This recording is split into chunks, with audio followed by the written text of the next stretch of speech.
Movie देखते हैं या फिर ट्रेलर लॉन्च होता है, वेब सीरीज अगर आती है तो उसे देखते हैं या फिर आपको किसी के माध्यम से जानकारी मिल पाती है किस तरह से गलत मैसेज दिया जा रहा है एक फिल्म या एक वेब सीरीज के माध्यम से? ये तो मीडिया के माध्यम से पता ही चल गया और हमारी टीम है उन्होंने मुझे फोन करके बताया। मैं नहीं देखता, मैं ऐसी चीजें देखने से पहले मेरी आंख फोड़ लूंगा, मैं नहीं देखता ऐसे। मेरे पास तो टीम के लोग हैं, मीडिया के लोग हैं, उनका फोन आया, उन्होंने बताया। और ये ट्रेलर फेलर तो चलते रहते हैं मीडिया में, बीच में ये दिखाते रहते हैं, न्यूज में भी चलते हैं और में भी चलते हैं। तो मैं पूरी पुख्ता जानकारी के हिसाब मिल जाती है, उसके बाद ही हम आंदोलन खड़ा करते हैं। और हम आंदोलन करते हैं तो कोई एक तहसील का, कोई एक जिले का, कोई एक कस्बे का नहीं, पूरे भारत का खड़ा करते हैं। सरकार भी कान खोल करके सुन ले,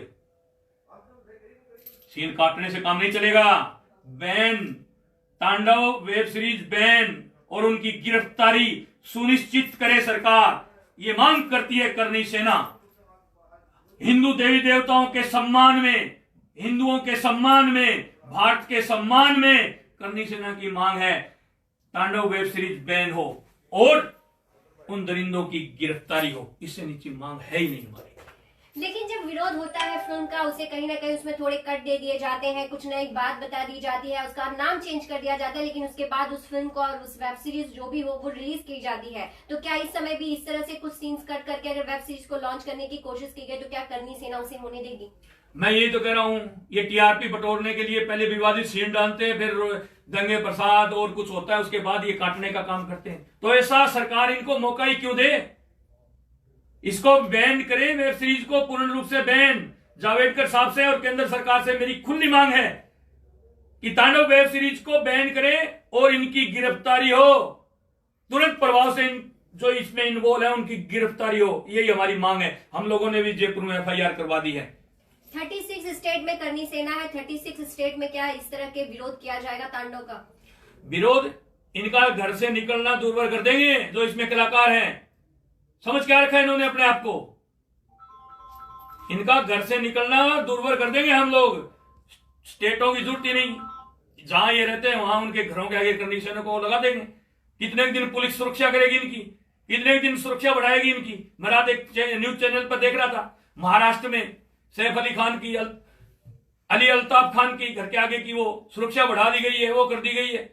अरे किस चीज की सुरक्षा दे रहे हो? मैं महाराष्ट्र सरकार से पूछना चाहता हूं, आप किस चीज की सुरक्षा दे रहे हो इनको?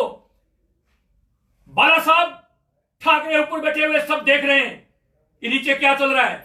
बाला साहब ठाकरे का जो नाम तुम आगे नहीं बढ़ा सकते, पर जो आज है उसको मत मिटाओ। उद्धव जी, आपसे हाथ जोड़ करके विनती है, उसको, बाला साहब ठाकरे के नाम को मत मिटाओ। इनकी तुरंत प्रभाव से ऐसे भांडों की गिरफ्तारी होनी चाहिए और ये वेब सीरीज बैन होनी चाहिए। यही मांग है हमारी।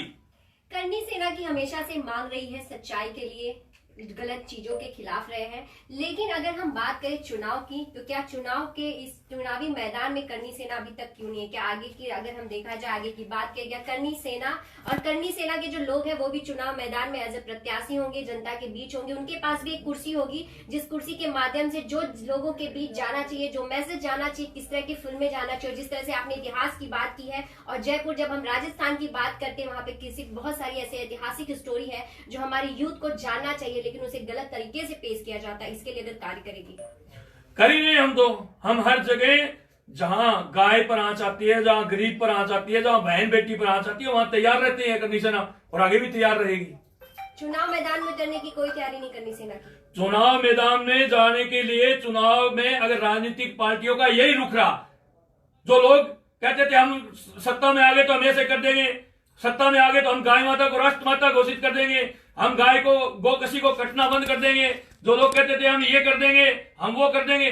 मैं, अगर सरकारों का यही रवैया रहा, सिर्फ हिंदू तो उनको वोटों के लिए याद आता रहा, तो हो सकता है करनी सेना राजनीतिक पार्टी भी खड़ी कर दे उनको मुंह तोड़ जवाब देने के लिए। अगर सरकारें सही है, सही चल रही है, सही काम कर रही है, तो हमें पार्टी बनाने की जरूरत ही नहीं है।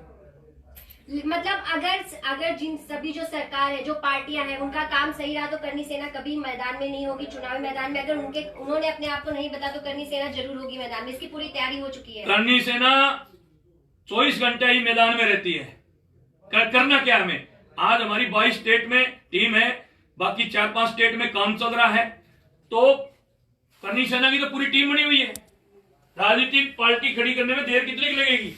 पर हम ये चाहते हैं हम राजनीति से दूर रहें, पर ये मजबूर करेगी राजनीतिक पार्टियां, तो हो सकता है हमें भी राजनीतिक पार्टी बनाने की जरूरत हो। क्योंकि मेरे काफी समाज के बंधु जो बुजुर्ग हैं, शिक्षित हैं, पढ़े लिखे हैं, वो लोग मुझे फोन पे कहते हैं कि यार SC/ST का झंडा बहन मायावती जी रखती है, यादवों का झंडा मुलायम सिंह रखते हैं, लालू प्रसाद रखता है, जाट समाज का झंडा चौटाला साहब रखते हैं हरियाणा में इनेलो, और अलग अलग जातियों के अलग अलग झंडे होते हैं। तो राजपूतों का एक झंडा, राजनीतिक पार्टी में भी राजपूतों का एक झंडा होना चाहिए।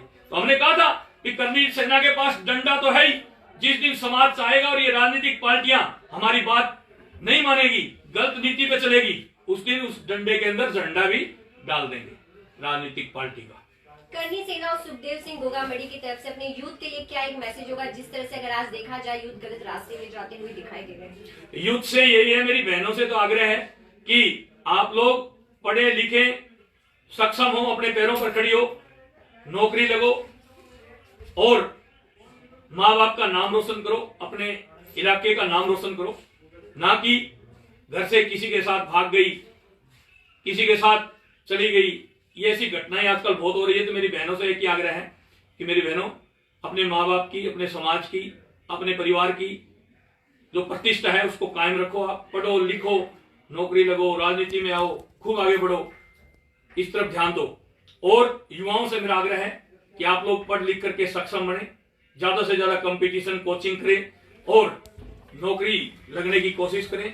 नौकरी नहीं लगती है, ओवरेज हो जाते हो, उसके बाद कोई भी छोटा मोटा उद्योग, कोई भी लघु उद्योग, घरेलू उद्योग, ऐसे करके आप लोग रोजगार जरूर करें। रोजगार से वंचित कोई भी युवा ना रहे, ताकि ये भारत है, ये विश्व गुरु बन सके। मेरा युवाओं से आग्रह है आप लोग खेलों की तरफ भी ध्यान दें, साथ साथ में खेल कोटे से भी काफी वैकेंसी आती है, उनसे भी नौकरियां मिलती हैं। खेल कोटे की तरफ ध्यान दें, खेल में भी आप चढ़ बढ़ करके हिस्सा लें। और इस देश के युवाओं से कहना चाहता हूं, जब बात आन बान शान स्वाभिमान की हो तो वीर शिरोमणि शिवाजी महाराज और वीर शिरोमणि महाराणा प्रताप सिंह की तरह तलवार भी उठाएं। जहां अन्याय होता हो, जहां जुल्म जाती होती हो, उसका विरोध करना सीखो मेरे नौजवान साथियों। राष्ट्रवादिता को सर्वप्रथम प्रायोरिटी पे रखो, हिंदुस्तान को सर्वप्रथम प्रायोरिटी पर रखो। हम हिंदुस्तानी हैं, मां भारती के लाल हैं। आज हमारे देश के सैनिक बॉर्डर पर शहीद होते हैं, बहुत दुख होता है, बहुत दुख होता है। डेली 1-2 बॉर्डर से तिरंगे में लपेट के भेज दी जाती है बॉडी। मेरे सैनिक भाइयों से भी कहना चाहता हूं कि जब भी आप लोगों को जरूरत पड़े, करनी सेना आपके हम भाई हैं, आपके भाई हैं। कोई हमारा आप चाचा हो, कोई दादा हो, कोई बाबा हो, कोई छोटे भाई हो, कोई बड़े भाई हो, आप लोगों के लिए हम भी खड़े हैं। और सरकार से कहना चाहता हूं, सैनिकों की परिवार जो सैनिक हैं वो अब शहादत दे देते हैं, उसके बाद उनके परिवारों को भटकने के लिए मत छोड़ो। सड़कों पर भटकते रहते हैं, इधर उधर भटकते रहते हैं। उन परिवारों को सरकार की पूर्ण रूप से जिम्मेदारी होनी चाहिए संभालने की। अब शादीशुदा सैनिक है, उसके साथ कोई अनहोनी हो जाती है, शहादत हो जाती है उसकी लड़ते लड़ते बॉर्डर पर, तो शादीशुदा उसकी औरत है, उसको आप कोई भी बजट देते हो, बजट लेकर के अलग हो जाती है। तो उसके माँ बाप के बारे में भी सोचो, उसके परिवार के जो छोटे भाई बहन हैं उनके बारे में भी सरकार को सोच के एक योजना बनानी चाहिए, एक बोर्ड का गठन करना चाहिए। ये हमारी प्रमुखता से मांग है। श्री राष्ट्रीय राजपूत करनी सेना हमेशा ही जिस तरह से अगर हिंदू